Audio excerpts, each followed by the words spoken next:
You sit on your couch and turn on the television. You watch a blockbuster movie about the ancient North. You close your eyes and picture a Viking. You see a massive brute. You see a filthy barbarian wearing a heavily rusted horned helmet. You imagine a screaming savage holding a bloody axe. But what if your brain is lying to you? The horns never existed. They are a pure hallucination. They were completely invented by a 19th century opera costume designer named Carl Emil Doppler, who simply wanted his stage actors to look more imposing under the bright theater lights. Your entire mental image of the most feared warriors in history is based on a literal stage play. The real answer is far stranger. Viking was never an ethnicity. It was never a nationality or a genetic bloodline. It was simply a verb. To go a Viking meant to pack your bags, jump on a wooden boat, and go to work. Your ancestors in Scandinavia were just ordinary farmers. They were quiet blacksmiths. They were bored teenagers desperately trying to survive brutally dark and endless winter seasons. The soil was incredibly poor. The resources were incredibly scarce. Survival required extreme, unthinkable adaptation. So how did a group of freezing, isolated farmers completely rewire the modern world? The year is 793. You are a solitary monk standing on the quiet shores of Lindisfarne. The ocean is perfectly calm. Then the dragons appear on the misty horizon. This is the exact moment history shatters. The sudden, violent raid on this isolated English monastery was entirely unprecedented. It was the medieval psychological equivalent of an alien invasion dropping right out of the sky. You do not understand how they got there. How could heavily armed men cross the lethal, freezing North Sea in open wooden boats? The secret was hiding just beneath the freezing water. The Viking longship is an absolute engineering miracle. It is a terrifying piece of ancient stealth technology. The hull is completely flat. The draft is impossibly shallow. A massive warship carrying 50 heavily armed warriors could float in just 1 single meter of water. You could aggressively sail it across raging open oceans. You could also glide it silently up narrow, shallow inland rivers. The boats were built using a brilliant clinker method, meaning the wooden planks intentionally overlapped and flexed with the crashing waves instead of rigidly shattering against them. No other civilization on Earth had this terrifying capability. They could strike a wealthy inland city and vanish completely into the fog before the local army even tied their leather boots. Why didn't anyone see them coming? Because they completely defied the known physical laws of naval warfare. Archaeologist Neil Price at Uppsala University calls this the ultimate asymmetrical advantage. They did not play by the established rules of medieval combat. They rewrote the entire rulebook to suit their exact needs. But you still picture them as dirty. You imagine them covered in dried mud and old blood. The reality is quite the opposite. The Vikings were the absolute clean freaks of the European Middle Ages. They obsessed deeply over their physical appearance. Look at the ancient dirt beneath your local medieval castle. You will find broken swords and rusted armor. But when researchers dig up ancient Viking settlements, they find something entirely different.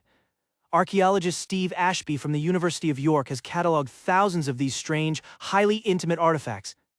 They are meticulously carved combs. They are tiny bone ear spoons. They are delicate metal tweezers. The most feared, brutal warriors in all of Europe carried personalized daily grooming kits. They bathed thoroughly and completely every single Saturday. This was a completely radical concept in a dirty medieval Europe that rarely washed its skin at all. The modern Scandinavian word for Saturday, laugardagur, literally translates directly to washing day.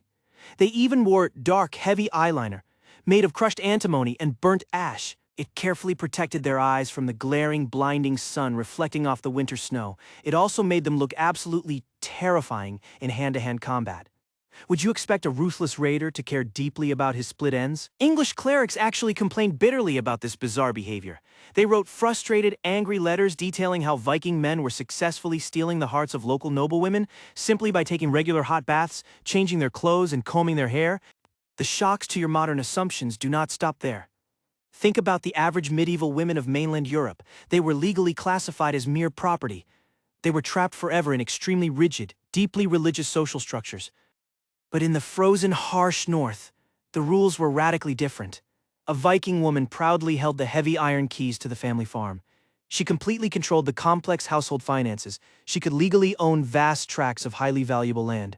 If her husband deeply angered her, she could legally demand an immediate, unquestioned divorce. She simply had to call formal witnesses to her front door and loudly declare the marriage permanently over.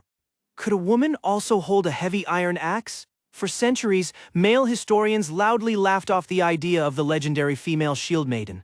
They safely assumed these fierce warrior women were just mythical characters invented in romantic campfire stories. Then, modern scientific analysis finally caught up to the ancient legends. Bioarchaeologist Charlotte Hedenstierna Johnson led a groundbreaking, rigorous DNA study on a famous weapons-filled grave in Birka, Sweden. The prominent grave belonged to a highly decorated, elite military commander buried with heavy swords, armor-piercing arrows, and two violently sacrificed horses. The grave also contained a complex set of tactical gaming pieces, proving this specific person was a high-ranking military strategist. For over 100 years, every single historian naturally assumed the imposing skeleton was male. The genetic DNA results proved otherwise. The ultimate Viking warlord was a woman. Does that entirely shatter your rigid perception of the ancient past? There was, however, a deeply dark side to this complex society. You have probably felt sudden, blinding anger. You feel your chest tighten. Your vision narrows dangerously. But you can normally control it. The legendary berserkers did not ever want control. They were the terrifying, unstoppable elite shock troops of the invading Viking armies. They routinely fought entirely naked. They wore only the bloody, freshly skinned pelts of massive bears or howling wolves. They bit down violently on their thick wooden shields in a foaming, screaming frenzy. They felt absolutely no physical pain. How does a normal human brain completely override its own deeply ingrained biological survival instincts? Modern botanists and pharmacologists point directly to the damp, dark forest floor. The berserkers likely consumed incredibly large quantities of the Amanita muscaria mushroom. This highly toxic red and white fungi induces severe visual hallucinations and massive, uncontrollable adrenaline spikes. Other historians heavily suspect they drank dark teas brewed from the extremely poisonous henbane plant, which completely numbs the human nervous system. They were not just unusually brave, they were completely chemically out of their minds. They legitimately believed they were actually shape-shifting into massive wild animals during the chaotic heat of combat. Imagine standing in a tight defensive shield wall facing giant, bleeding men who fully believe they are literal, invincible bears. Would you hold your ground against a chemically induced monster? This unique combination of stealth ships, clean hygiene, chemical warfare, and absolute fearlessness completely changed the globe. They did not just raid small, defenseless churches on isolated islands. They boldly besieged the most massive, heavily fortified empires on Earth. In the year 845, a massive fleet of longships rode right up the Seine River and parked directly outside the stone walls of Paris. The mighty French king was entirely paralyzed by overwhelming fear. He voluntarily handed over 3 solid tons of pure silver just to make the raiders turn around and go away. They sailed deep down the winding, dangerous rivers of Eastern Europe. They founded the massive, incredibly wealthy trade network known as the Kievan Rus. That ancient simple word Rus is the direct linguistic root of the modern word Russia. The terrifying Scandinavian farmers literally gave the largest country on Earth its permanent name. They traveled as far south as the glittering, heavily fortified city of Constantinople. The powerful Byzantine emperor was so incredibly impressed by their brutal, towering efficiency that he exclusively hired them as his personal bodyguards. They were fiercely loyal and universally known as the Varangian Guard. They were the heavily armed secret service of the ancient world. And they looked completely west, staring blindly across the terrifying, endless gray waves of the Atlantic Ocean. 500 years before Christopher Columbus was even born, a bold explorer named Leif Erikson stepped off a wooden longship onto the rocky shores of North America. They built a fully functioning permanent settlement in modern-day Canada. They completely conquered the absolute edges of the known map. Where could they possibly go next? The sporadic summer raids eventually evolved into something much larger. They grew tired of doing quick, exhausting hit and runs. They wanted to permanently stay. The legendary, deeply feared sons of Ragnar Lothbrok violently led the great heathen army directly into the heart of England. This was not a simple smash-and-grab raid for silver cups. It was an apocalyptic, incredibly well-coordinated invasion force. Men with terrifying names like Ivar the Boneless and Bjorn Ironside nearly swallowed the entire British Isle. Ivar the Boneless was particularly fascinating to watch. Historical records heavily suggest he suffered from a severe genetic brittle bone disease. He could not even walk onto the muddy battlefield. Yet he was carefully carried on a massive wooden shield by his loyal men, commanding the entire army through pure, unmatched strategic genius. The Vikings deeply valued brilliant, calculating minds just as much as they valued wildly swinging axes. They systematically dismantled massive, historically wealthy kingdoms. They were stopped from total, complete global domination only by the brilliant defensive tactics of King Alfred the Great. But the explosive, chaotic Viking Age could not possibly last forever. You might naturally assume they were eventually hunted down.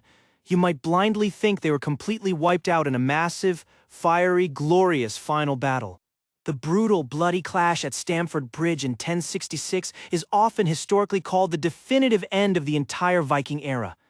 King Harald Hardrada, a terrifying 7-foot-tall giant of a man, died instantly with an English arrow violently lodged in his throat. But sharpened steel swords did not actually kill the Vikings. Simple economics did.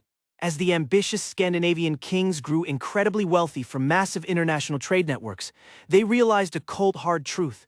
You cannot successfully do business with Christian Europe if you're constantly burning down their sacred churches. The powerful kings quickly realized that formally converting to Christianity magically brought them highly lucrative political alliances. It magically brought them globally recognized, internationally stable borders. It powerfully brought them highly efficient, deeply organized written taxation systems. The fearsome pagan warriors simply put down their bloody iron axes. They slowly picked up gleaming silver crosses. They formally built the modern, entirely peaceful nations of Norway, Denmark, and Sweden. They were never violently destroyed by a superior military force. They were completely and quietly assimilated by a superior economic system. They slowly became the very thing they used to aggressively raid. But they never really left us at all. They are secretly hiding inside your mouth right now. When you look up at the beautiful sky, you are directly speaking ancient Old Norse. When you grab a sharp knife or get incredibly angry at your husband, you are unknowingly using direct Viking words. Their ancient, resilient DNA bloodlines run silently through millions of modern human veins across the entire globe. Their massive, undeniable psychological imprint is permanently stamped onto global trade routes, modern naval warfare, and the constantly shifting map of Europe. They went from shivering, starving farmers huddled around smoky fires to the absolute architects of the medieval world in just 3 brief, violent centuries. You are currently living your life in the massive, violently echoing wake of their wooden longships. So tonight, when you turn on the bright faucet to gently wash your face, or when you pick up a small plastic comb to quickly fix your hair, or when you feel a sudden, entirely unexplainable surge of raw adrenaline in the freezing winter air, remember the violent, meticulously clean farmers who fearlessly conquered the absolute darkest oceans. Because when you close your eyes and picture a Viking, you might just be looking in a mirror. If you learned something new about the true history of the North today, please drop a like and subscribe to the channel for more hidden history. I'd love to hear from you. Let me know down in the comments, which of these facts surprised you the most?